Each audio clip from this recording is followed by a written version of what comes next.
Ito na mga punyeta, binabaklas ko na. Tingnan nyo karton na to. Nabaklas ko na lahat yan. Sa loob na yan, wala si evaporator. Ayan, wala na, diba?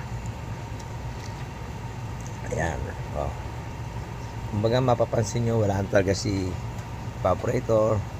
Ayan, tinanggal ko na lahat yan. Di manibela.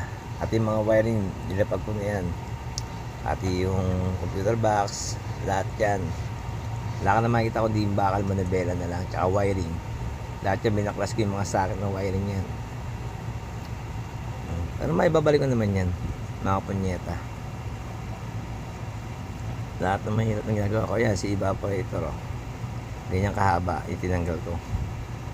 Mahaba yan. Diba? Ayan yan mga punyeta. Ayan, si dashboard. Ayan. Ayan mga wiring. Ayan, wiring. Tinanggal ko yan. Eto, yan. Yan. Wiring. Diba? Tinanggal ko yan. Sakit. Lahat ng wiring niya, kinalas ko. So, babalik ko rin siya mamaya. Ayan. Kinalas lahat, nakita nyo. Ayan yun.